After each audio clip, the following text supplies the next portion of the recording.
I'm pleased to say now on the programme we can cross to Baghdad. Hamzeh Hadad joins us from the Iraqi capital. He's a visiting Middle East fellow at the European Council on Foreign Relations. Thanks very much indeed for speaking to us on France 24.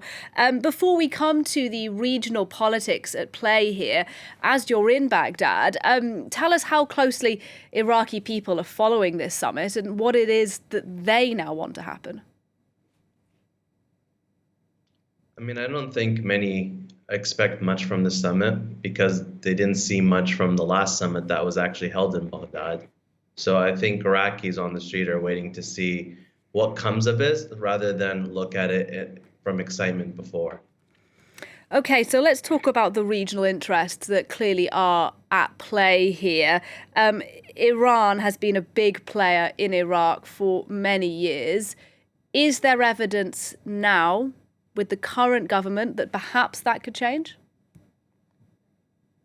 I mean, I think this was the biggest win for the new Iraqi Prime Minister, Mohammed al-Sudani, that he's able to show that he's able to take part in conferences that involve neighboring countries as well as France, just like his predecessor did, and that he wants to show that those ties aren't built on personal relations rather than between state to state.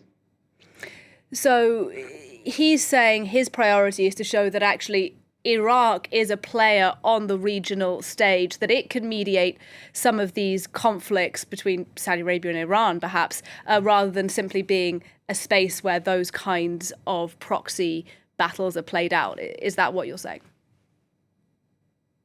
That's the hope. Many Iraqis hope that happens. We have to wait and see. The last prime minister was able to hold 5 mediation talks between Saudi Arabia and Iran in Baghdad, but we really didn't see much come from that, especially for the Iraqi side. We still see Iraqi sovereignty being attacked by neighbors such as Turkey and Iran. But what was positive for me was that the prime minister actually brought that up today at the summit. He brought up violations from neighbors, that he will not tolerate that. And he also brought up other important issues like water from Turkey and Iran downstream to Iraq. On this question of Saudi Arabia and Iran, though, how significant do you think it is that both countries have sent representatives to this meeting? I mean, ideally, I think the organizers of the summit, as well as Iraqis, would have preferred to see the leaders of Saudi Arabia and Iran attend. But the fact that you got the foreign minister from each country, I think, is a promising sign, especially since, the Associated Press had an article coming out today saying that Iran wants to stop the mediation talks with Saudi Arabia and Iraq. So the fact that you're able to get the 2 foreign ministers in the same room alongside their neighbors is a positive sign.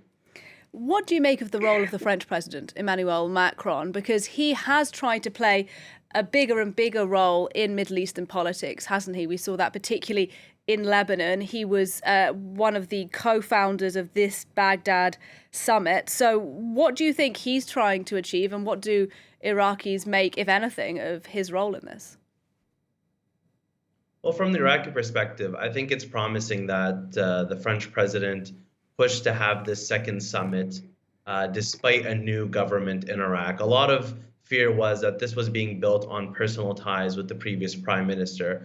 But in fact, we have a new government in Iraq. We're one of the few democracies in the region, and you're going to expect to have different faces as prime minister, as different ministers. And the fact that the French president still pushed to have this with a new administration in Baghdad was promising. And just tell us finally a little bit more about this new Iraqi government that is in place. Relative stability, I understand, under this administration. Do you think that will last? How long do you think this is going? How do you think this is going to play out?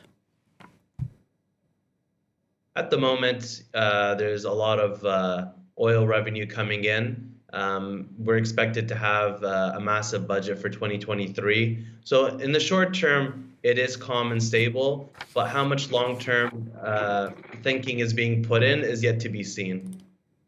All right, Hamzeh Hadad talking to us there from the Iraqi capital, Baghdad. Thanks very much indeed. Thank you for having me.